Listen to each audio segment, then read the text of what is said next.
और बड़ी जानकारी आपको दे दें, पहलगाम हमले पर रॉबर्ट वाड्रा का बेहद शर्मनाक बयान आया है। उनका कहना है हिंदू मुस्लिम दरार की वजह से हमला हुआ। इतने क्रूर आतंकी हमले पर भी इस तरीके की टिप्पणी, आखिरकार रॉबर्ट वाड्रा क्या साबित करना चाहते हैं, यह सबसे बड़ा सवाल है। This is my thought. This is not a thought that the Congress or my family's thought. You know, in our country, we see that this government will try and show that, talk about Hindutva, and, the minorities feel uncomfortable, and, they feel troubled when you have a survey on, mosques, or you tell people you cannot pray in this way or that way. These kind of things create instability, communal issues, and if you see the way this act, if you dissect this terrorist act that took place, if they're looking at people's identity, why are they looking at people's identity? Because there's a divide that has come about in our country with Hindus and Muslims. निर्दोषों का रक्त अभी सूखा भी नहीं था कि कांग्रेस के दामाद का हाथ जिहादियों के समर्थन में खड़ा हो गया। जिस तरह से इसे उन्होंने मुसलमानों के असुरक्षित होने से जोड़ने का दुष्कर्म किया है, श्रीमान रॉबर्ट वाड्रा ने हर संभव प्रयास किया है कि आतंकवादियों की इस आतताई कार्रवाई को वो न्यायोचित ठहरा सकें। यह अत्यंत दुर्भाग्यपूर्ण है, निंदनीय है और दंडनीय है जिस तरह की हरकत रॉबर्ट वाड्रा ने की है। वहीं पहलगाम के टूरिस्ट स्पॉट को जिस तरह से निशाना बनाया गया, वो बताता है कि इस हमले को पूरी तरह से हमास मॉड्यूल में अंजाम दिया गया, जिसके बाद जांच एजेंसियां इस हमले के इंटरनेशनल तार भी अब खंगाल रही हैं।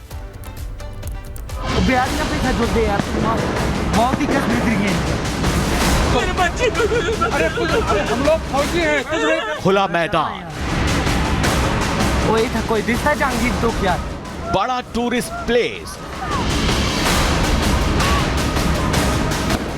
छुट्टियां मनाते लोग, कोई दिखता जहांगीर तो क्या, बिहारियां पे था जो दे यार, लोगों पर अंधाधुंध फायरिंग।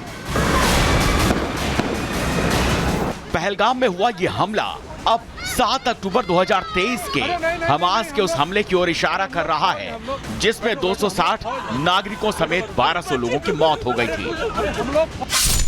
पहलगाम हमले का अब हमास कनेक्शन भी जान लीजिए। हमास ने 7 अक्टूबर 2023 को हमला किया, तो पहलगाम में 22 अप्रैल 2025 को हमला हुआ। हमास ने म्यूजिकल फेस्टिवल को निशाना बनाया, पहलगाम में आतंकियों ने टूरिस्ट प्लेस को निशाना बनाया। हमास ने यहूदी नागरिकों को टारगेट पर लिया, तो आतंकियों ने पहलगाम में हिंदू नागरिकों को निशाना बनाया। हमास ने अपने हमले में रॉकेट और ऑटोमेटिक हथियारों का इस्तेमाल किया, तो पहलगाम के हमले में भी आतंकियों ने AK-47 राइफल का इस्तेमाल किया। चलना यार।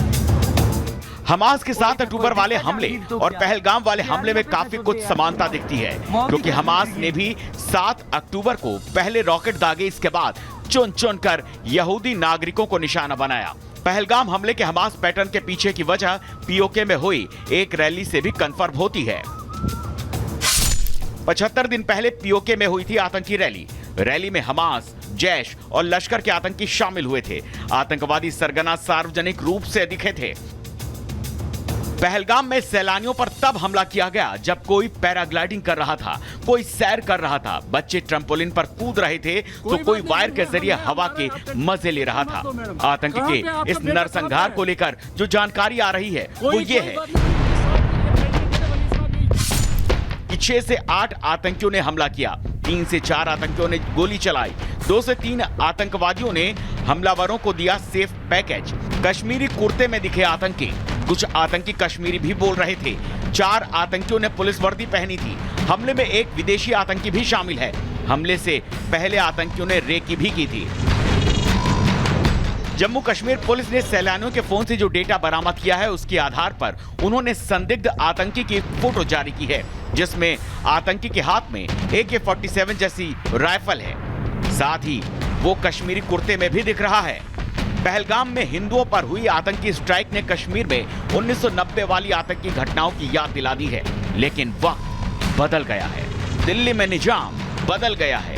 इसलिए अब आतंक पर स्ट्राइक होगी, वो पुश्तें याद रखेंगे। Bureau report, Republic Bharat. और इसी बीच कार्रवाई को लेकर बड़ा अपडेट आपको दे दें। एनआईए के डीजी पहलगाम पहुंच चुके हैं। ग्राउंड जीरो पर एनआईए के डीजी पहुंचे हुए हैं। जहां पर हमला हुआ वहां एनआईए के डीजी इस वक्त पहुंच चुके हैं। एनआईए की टीम पहले ही पहुंची हुई थी और अब एनआईए डीजी पहुंचे हुए हैं मौके पर, पहलगाम में उसी स्पॉट पर जहां पर ये कायराना हरकत को अंजाम दिया गया। तस्वीरें आपको पहलगाम के उसी स्पॉट की हम दिखा रहे हैं जहां पर यह हमला होता है। आतंकी हमला, चारों तरफ से पूरे पहलगाम को इस समय घेर लिया गया है सुरक्षा बलों की ओर से। एनआईए इस पूरे मामले की तफ्तीश भी कर रही है और एनआईए डीजी इस समय मौके पर पहुंचे हैं ग्राउंड जीरो पर। आतंकी हमले की जांच लगातार हर एक एंगल से की जा रही है। एक विदेशी आतंकी भी इसमें बताया जा रहा है। सबसे बड़ी बात, आतंकी कहां से आए, उनको पनाह आखिरकार अगर यहां पर दी तो किसने दी, लोकल सपोर्ट अगर मिला तो आखिरकार कहां से मिला, कैसे मिला, इन सब मामलों को लेकर भी तफ्तीश जारी है। तो पहलगाम में हुए आतंकी हमले के बाद देश की आवाम के साथ साथ प्रधानमंत्री मोदी भी क्रोध में हैं। ऐसे में पाकिस्तान डरा हुआ है क्योंकि अब आतंक पर डायरेक्ट एक्शन की बारी आ चुकी है। देखिए रिपोर्ट।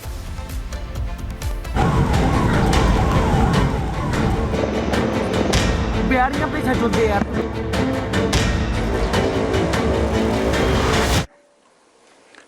सबसे पहले उन सभी परिवारों के प्रति अपनी गहरी संवेदना व्यक्त करता हूं जिन्होंने अपने प्रियजनों को खोया है। इस दुखद समय में दिवंगत आत्माओं की शांति के लिए मैं परमात्मा से प्रार्थना करता हूं। यहां मैं भारत के दृढ़ संकल्प को दोहराना चाहूंगा कि टेररिज्म के खिलाफ हमारी जीरो टॉलरेंस की पॉलिसी है। भारत का एक एक नागरिक इस कायरतापूर्ण हरकत के खिलाफ एकजुट है। मैं इस मंच से देशवासियों को आश्वस्त करता हूं, घटना के मद्देनजर भारत सरकार वो हर कदम उठाएगी जो जरूरी और उपयुक्त होगा।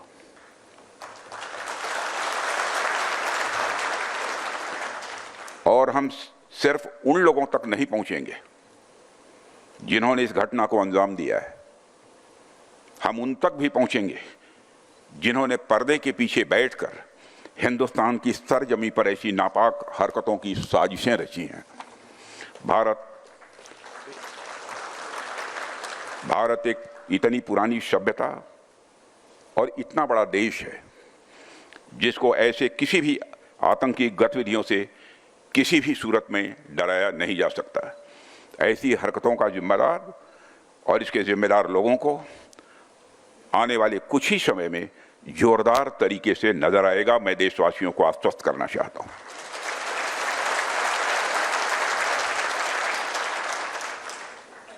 साथियों, आज आप लोगों ने जो आयोजन किया है उसमें सबसे पहले मैं marshal of the Indian force Arjan Singh ji की स्मृति को नमन करता हूं और उनको अपनी हार्दिक श्रद्धांजलि अर्पित करता हूं।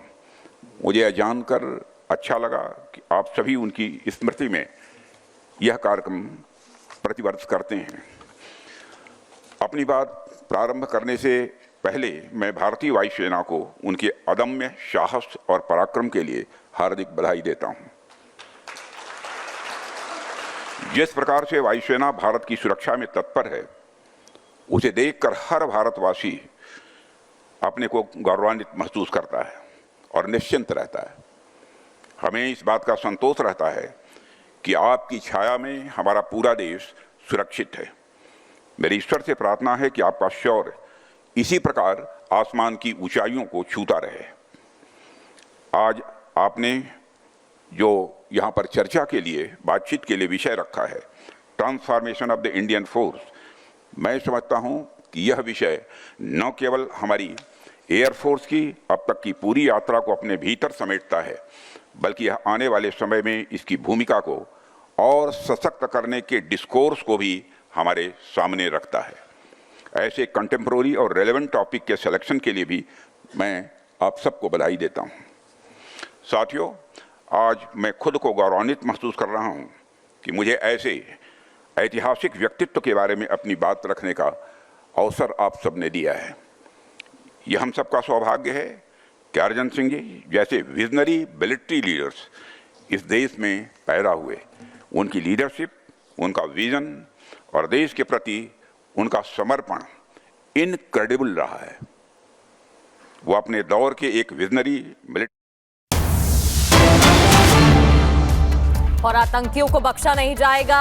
राजनाथ सिंह ने साफ कर दिया है, रक्षा मंत्री ने कहा है कि आतंकियों को बख्शा नहीं जाएगा। आतंकियों को भारत करारा जवाब देगा।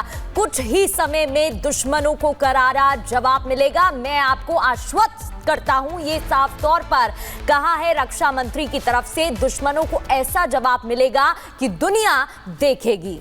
बिल्कुल, तो रक्षा मंत्री राजनाथ सिंह ने साफ और कड़े शब्दों में यह कह दिया है कि आतंकियों को बख्शा नहीं जाएगा। जिस तरीके की कायराना हरकत को अंजाम देने की कोशिश की गई है उससे भारत डरने वाला नहीं है। वक्त बदल चुका है और जल्द से जल्द आप एक बड़ी कार्रवाई देखेंगे।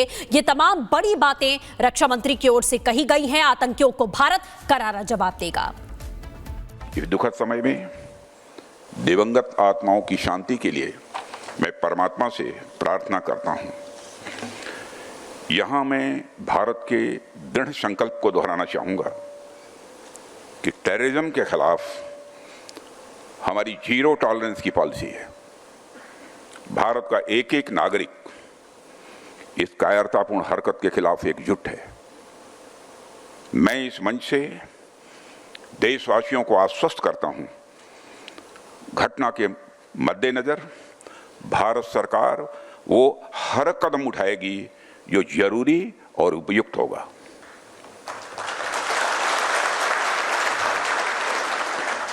और हम सिर्फ उन लोगों तक नहीं पहुंचेंगे जिन्होंने इस घटना को अंजाम दिया है। हम उन तक भी पहुंचेंगे जिन्होंने पर्दे के पीछे बैठकर हिंदुस्तान की सरजमी पर ऐसी नापाक हरकतों की साजिशें रची हैं। भारत टेररिज्म के खिलाफ हमारी जीरो टॉलरेंस की पॉलिसी है। भारत का एक एक नागरिक इस कायरतापूर्ण हरकत के खिलाफ एकजुट है। मैं इस मंच से देशवासियों को आश्वस्त करता हूं, घटना के मद्देनजर भारत सरकार वो हर कदम उठाएगी जो जरूरी और उपयुक्त होगा।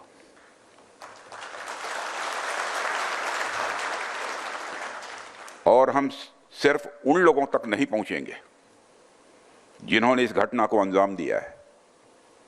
हम उन तक भी पहुंचेंगे जिन्होंने पर्दे के पीछे बैठकर हिंदुस्तान की सरजमी पर ऐसी नापाक हरकतों की साजिशें रची हैं। भारत एक इतनी पुरानी सभ्यता और इतना बड़ा देश है जिसको ऐसे किसी भी आतंकी गतिविधियों से किसी भी सूरत में डराया नहीं जा सकता। ऐसी हरकतों का जिम्मेदार और इसके जिम्मेदार लोगों को आने वाले कुछ ही समय में जोरदार तरीके से नजर आएगा। मैं देशवासियों को आश्वस्त करना चाहता हूं।